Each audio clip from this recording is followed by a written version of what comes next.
nous avons décidé de lancer aussi le débat, comme vous le savez, sur la future ligne LGV qui va impacter notre territoire, hein, afin que la ville puisse donner son avis dans l'enquête publique. Une enquête publique qui a été ouverte le 14 décembre 2021 et qui se terminera dans une semaine, c'est-à-dire le 27 janvier 2022.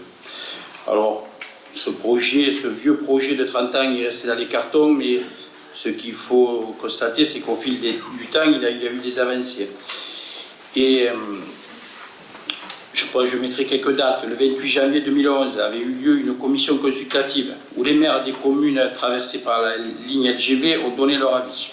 Il y avait à l'époque deux options, sur la plaine de Fabrègues ou de la Gardiole. Finalement, c'est la Gardiole qui a été choisie. Et ensuite, il y avait un droit de passage sur Metz. Le droit, c'était le passage au sud de l'autoroute ou au nord. Et ça a été le nord de l'autoroute qui a été choisi. Nos postes et nos PLU respectifs ont tous une emprise TGV, que ce soit sur Metz, sur Poussin ou les autres villes impactées. Je vous rappelle aussi, parce que je suis un peu étonné que les débats sur la LGV soient tardifs. Parce que bon, je suis comme vous. Pour moi, pour certains d'entre nous, c'était acté.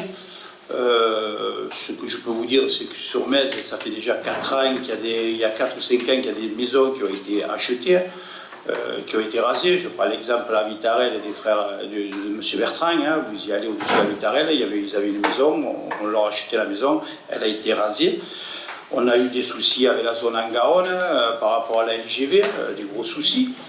Et je suis un peu surpris qu'actuellement les gens se mettent à se battre. Ce que je comprends tout à fait ce débat, hein, je le conçois.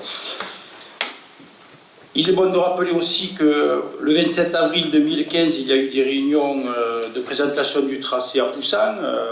Moi, je sais que moi, le premier, j'étais présent. Hein. En février 2016, le tracé a été validé par l'État. Ce tracé coûtait 5,5 milliards d'euros. En 2017, le président Macron avait annoncé mettre un terme au grand projet de ce type. Et voilà qu'au mois d'avril, le Premier ministre Castex annonce le démarrage de la ligne LGV pour un coût de 8 milliards. Alors du coup, maintenant, tout le monde se met à bouger. On a eu une réunion à l'Aglo aussi à ce sujet le 14 janvier 22, pardon. Et voilà en gros le rapide historique de la ligne LGV. Alors quoi qu'il en soit, nous sommes inquiets de l'impact. La réduction de la mobilité sur le territoire, comme vous le savez, il n'y a pas de gare. Hein. Et ce qui est quand même grave, c'est qu'à court terme, ou enfin à long terme, les 12 TGV qui passaient par jour à 7 vont être réduits et on n'aura que 2 TGV sur 7.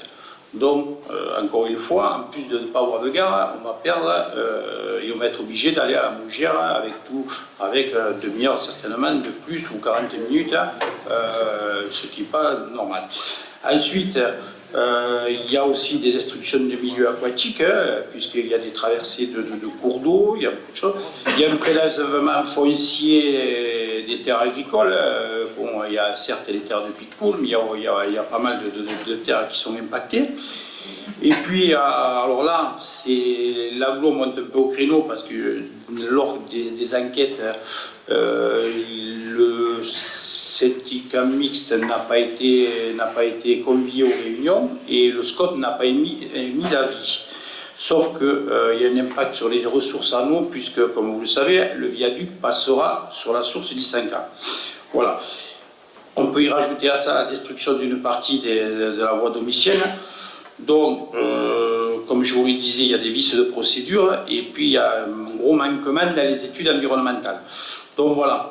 Si on ne peut qu'être d'accord sur une ligne LGV, mais je crois que quand même il faut être conscient qu'il y a un gros impact environnemental. Je pense qu'il va y avoir aussi des demandes de compensation. Il va falloir quand même. Alors, maintenant, c'est un projet ça fait 30 ans qu'il est dans les cartons. Je me dis aussi que peut-être dans quelques mois, il y aura un changement au gouvernement et peut-être que le futur ministre ou autre prendra la décision de le reclasser ce dossier dans les cartons. Voilà. Donc, je pense que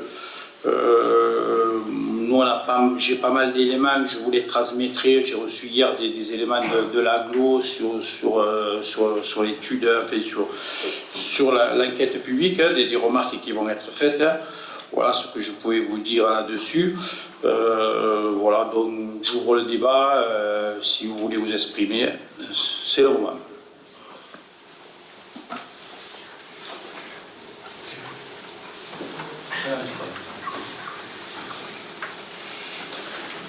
Monsieur le maire, mesdames et messieurs les élus, dans le cadre du débat que vous ouvrez au sein du conseil municipal de la ville de Metz sur la ligne nouvelle Montpellier-Perpignan et le trajet LGV pour le bassin de Thau, le groupe Assembleur 2026 souhaite partager quelques informations. Au regard du changement climatique et des risques de submersion marine qui se profilent pour la ligne ferroviaire actuelle, envisager une nouvelle ligne ne semble pas aberrant. Les nombreux enjeux écologiques, notamment identifiés et listés par l'autorité environnementale, nous empêchent de nous positionner favorablement sur le tracé proposé. Basé sur des projections de rentabilité anciennes, ce dossier ne tient nullement compte de nouvelles études prospectives, comme la démobilité liée à de nouveaux usages professionnels, notamment le télétravail. Alors, il y a quelques points sur lesquels nous ne pouvons donner un avis favorable au tracé à l'état actuel des propositions. Située sur le tracé du viaduc prévu entre Poussin et le massif de la Gardiole, la source 10K, lieu de captage de l'eau potable pour l'agglomération de Sète, se verra mise en danger par ces travaux d'envergure.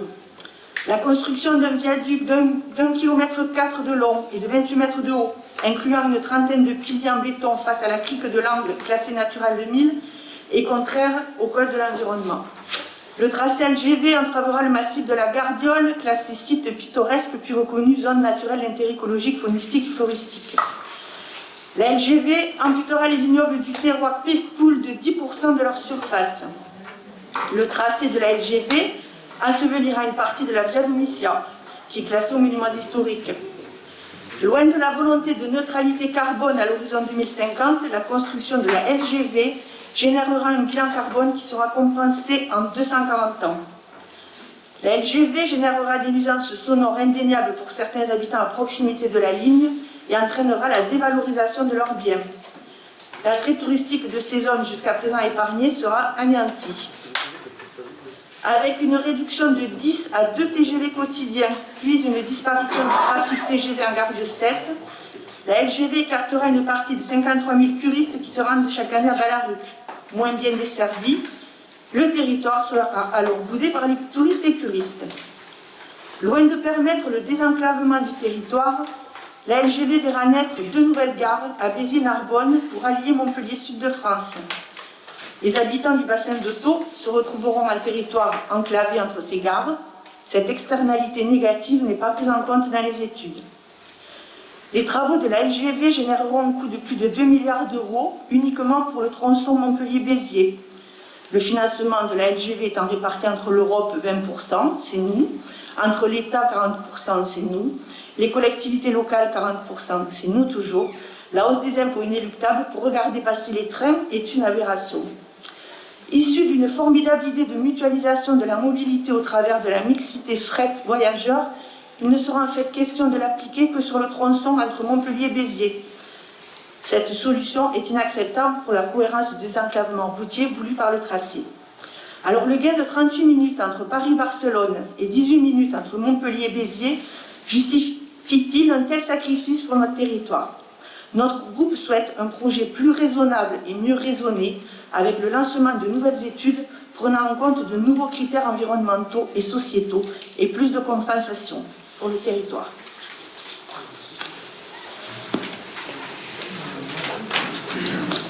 Finalement, vous avez dit à peu près ce que j'ai dit. Mais moi, je l'ai fait un peu court.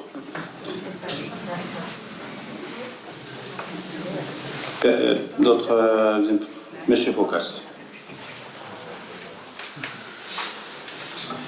Alors moi, je ne sais pas si je vais être plus court, plus long, si je vais dire la même chose ou quelque chose de différent, mais je vais dire ce que je pense. Et j'assume toujours, vous le savez, mes propos. Donc, c'est un projet. Il y a eu une bonne présentation de Monsieur le maire, une présentation qui partait bien de Lisiane, après ça a été un peu apocalyptique. Mais voilà, ça fait plusieurs décennies, donc il y a ce projet. Le TGV, la LGV, mais le TGV en France, c'est ça fait partie des choses qui font la grandeur de notre pays, au même titre que toutes les innovations qui ont été faites. Je me rappelle, quand le TGV est arrivé à Montpellier, la première personne qui est descendue du TGV, c'est le président de la République française. Et donc tout le monde était heureux, content quand le TGV est arrivé à Montpellier. Mais vous ne croyez pas que des zones humides, des viaducs, des impacts environnementaux, il n'y en a pas eu tout au long du tracé de Paris à Montpellier? Il y en a eu, tout le monde est content d'avoir le TGV. Et les habitants du Languedoc-Roussillon, bien sûr, étaient très satisfaits de pouvoir aller à Paris, à Euro Disney, ou se balader dans des horaires et un confort un peu supérieur à ce que c'était avec les locomotives à vapeur ou les trains corail. Et personne dans le Languedoc-Roussillon, à l'époque, s'associait des milliers de kilomètres et des centaines de zones sensibles qui ont été impactées. Je suis d'accord, il y a un impact. On ne peut pas dire qu'il n'y a pas d'impact. Pour moi, il s'agit aussi de respecter la parole de la France. Et la parole de la France, c'est vrai que, bon, sur la scène internationale, en ce moment, elle n'est pas toujours très bien respectée. Et si on peut avoir l'occasion, pour une fois, d'aller au bout de ce qu'on a imposé aux Espagnols pour arriver jusqu'à la frontière franco-espagnole, et eux l'ont fait. Et c'est nous qui l'avions imposé, je le rappelle quand même. Et nous, on n'y arrive pas. On n'y arrive pas à faire Montpellier-Béziers, on n'arrive pas à faire Montpellier-Perpignan. Et là, même si je reviendrai tout à l'heure sur le tracé, là on frise quand même, quand j'entends certains arguments, on frise un peu l'égoïsme. C'est-à-dire que nous, on va continuer à le prendre le TGV. Parce qu'on va à Montpellier, on va à 7 de temps en temps le prendre. Mais quand on part à Paris, souvent on va à Montpellier prendre le TGV. De toute façon, la gare sud de France, vous mettez presque autant de temps pour aller à la gare de 7. Et c'est comme un tas de choses. On veut tous prendre l'autoroute, mais on ne veut pas qu'elle passe à côté de chez nous. On veut que l'État construise plus de prisons parce qu'il n'y a pas de place, mais on ne veut pas qu'elle soit à côté de chez nous. Il faut des logements sociaux, mais on ne veut pas qu'ils soient à côté de chez nous. On veut des déchetteries, mais on ne veut pas qu'elles soient à côté de chez nous. Et on veut aussi des aides à eux, mais pas à côté de chez nous. Et là, pour ce qui est de Metz, le problème est réglé, puisque la ZAE de Metz a été impactée pendant 10 ans par le TGV. Et ça a un impact, comme une autoroute, comme une déviation. On parle de la déviation, comme une rocade. On a la chance, moi je pense, d'avoir l'autoroute et d'avoir un tracé qui à peu près suit cette autoroute. Je m'excuse, l'autoroute a quand même plus d'impact sur le bruit, sur l'environnement, sur la pollution qu'une ligne LGV. C'est ma position, peut-être que je me trompe, mais je ne pense pas être trop loin de la vérité. Et c'est là que notre rôle d'élu, il a rentré à ligne de compte. Oui, il faut défendre les intérêts particuliers, il faut défendre nos viticulteurs qui vont être impactés. C'est-à-dire qu'il ne faut pas qu'ils soient spoliés. Il faut défendre aussi toutes nos activités sensibles par des mesures. Et c'est là qu'il faut être fort, et je rejoins un peu monsieur le maire, c'est là qu'il faut être fort. Le tracé, je pense que, contrairement à certains élus du coin, la LGV ne fera pas de zigzag. Elle va aller tout droit. Et où qu'elle passe, elle va impacter. Vous voulez la faire passer un peu plus au nord? Et qu'est-ce que vous allez dire aux gens que vous allez impacter un peu plus au nord, qui vont venir vous voir? Vous dire, c'est bien gentil les Mésois, vous déplacez la ligne un peu plus au nord, mais nous? Non, il faut un peu... donc, défendre les intérêts individuels des Mésois, afin qu'ils ne soient pas spoliés, etc. Mais le rôle de l'élu, c'est l'intérêt général. Et l'intérêt général de notre pays, de notre région, et pourquoi nous, on aurait le droit de prendre le TGV et pas les Perpignanais dans les mêmes conditions que nous? Pourquoi nous, on va les empêcher d'avoir cette chance-là? Donc l'intérêt général. Et je pense qu'on n'est pas loin quand même d'avoir le même avis tous. Moi, je suis un peu plus enthousiaste enthousiaste peut-être par rapport à par rapport à la ligne NGV, mais je pense que remettre en cause le trajet au bout de 30 ans, eh bien évidemment, on va remettre en cause la ligne LGV, on va repartir, on va encore passer pour des imbéciles encore, parce que franchement, 40 ans ou 30 ans pour faire un Montpellier-Béziers, c'est la France quand même, les amis, c'est la France. Voilà, donc moi c'est mon avis, hein. Puisque la ville va donner son avis aussi, je rappelle que quand même, beaucoup de gens tombent de larmes, mais beaucoup de gens qui sont ici autour de la table et des gens qui ne sont pas ici autour de la table et qui sont contre ce tracé ont voté des plus sur lequel le tracé LGV y est. Alors, à ce moment-là, il fallait réagir. Ce n'est pas au moment où on conclut les choses qu'il faut réagir, à mon sens. Voilà. À ce moment-là, il y avait des emprises, comme il y a des emprises pour beaucoup de choses, il y a aussi l'emprise de la déviation. Peut-être que je la prends à certains, mais l'emprise de la déviation, elle est aussi sur le plus. Voilà. Donc, quand on vote quelque chose, eh bien, il faut au moins assumer la suite. Voilà. Je pense que vous avez compris quelle est ma position sur la ligne LGV. Merci. Bonne soirée. D'autres remarques? Alors, je voulais quand même ajouter un truc, parce que quand on parle de tracé, il faut se mettre aussi à la place du réseau ferré de France qui fait des réunions. Là j'ai la réunion qui a eu lieu à Metz en 2011. Alors ça fait rire. Mais je n'attaque pas ces maires-là, parce qu'à cette époque-là, ils ont donné leur avis, personne n'a rien dit. Et maintenant, 10 ans après, je parle, le maire de Poussin à l'époque, Jacques Adjier, maire de Poussin et représentant du syndicat mixte du bassin de Thau, indique qu'au droit de sa commune, l'option de passage présentée est certainement la moins mauvaise solution. Il a par ailleurs noté que RFF a évoqué un passage qui se ferait certainement à viaduc, ce qui lui apparaît comme un élément nouveau porté à sa connaissance et qui conviendrait parfaitement à sa commune. Il rappelle qu'à l'origine le projet devait passer complètement au nord de la commune et il indique que l'option de passage au sud le convient mieux. Il indique par ailleurs qu'il a présenté par écrit quelques éléments financiers qu'il transmettra à RFF en fin de réunion et il précise tout ce qui est souhaité pour sa commune et le syndicat mixte pour les études à venir. Donc en gros, le viaduc, ça ne le gênait pas du tout. Alors, quand vous avez affaire en face des gens de RFF qui lui disent le maire de Poussin, il est d'accord. Maintenant, je vais vous donner le maire de Metz. Il faut que je retrouve quand même. Je ne l'incrimine pas, j'aurais fait certainement la même chose, puisqu'on y a donné deux options. L'option sud, c'est-à-dire en dessous de l'autoroute, Henri Fricot répond que compte tenu de ses remarques précédentes, RFF dispose maintenant de son avis. Il préfère un passage au nord de la 9. Il précise qu'un passage au sud de la 9 serait une catastrophe pour sa commune. Donc Henri Fricot souhaite savoir pourquoi cette option de passage au sud a été étudiée. Donc lui aussi, il était pour le passage au nord, ce qui est fait aussi au nord. Voilà. Donc moi je suis un peu étonné. Et alors, le groupe Metz Ensemble 2026, je tiens quand même à vous dire qu'à l'agglo, vous avez voté comme moi, et moi j'ai pas honte de le dire, vous avez voté pour la subvention de l'agglo, pour le tracé d'autoroute quand même. Le TGV. Donc, on est quand même un peu tous coincés quand même à un moment donné. Alors c'est bien beau d'aller brandir contre la LGV, mais si de l'autre côté, moi je reconnais que j'ai pas pris la mesure, parce que pour moi c'était acté.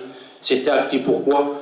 Parce que moi j'ai vu des gens à Metz perdre leur maison, les frères Bertrand, quand on leur a rasé la maison, il n'y a personne qui est monté là-haut, qui est venu gueuler et dire on rase la maison des frères Bertrand. Et quand tu es un monsieur Fourreau, qui est PNULA, qui travaille à la ville de Metz, et quand on l'a exproprié, il n'y a personne qui a rien dit non plus.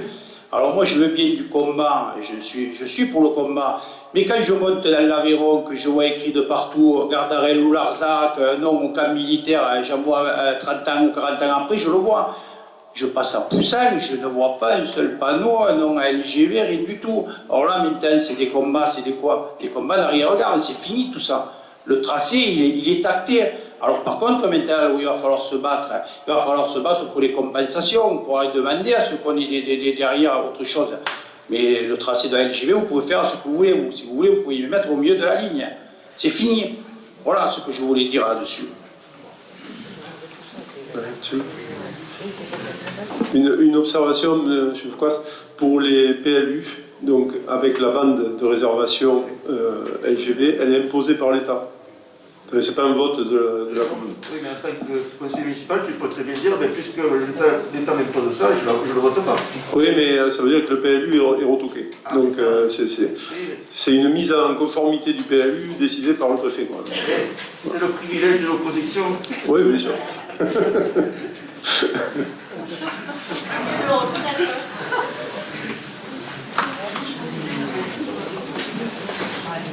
D'autres remarques? Monsieur Foucault, je crois que vous aviez une question, mais on m'avait dit que vous... Oui, j'aimerais la reporter. C'était une question diverse sur la police municipale et la philosophie par rapport à tout ça.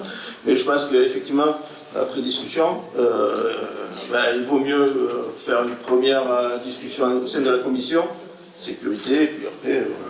C'est très bien. Ouais. Voilà.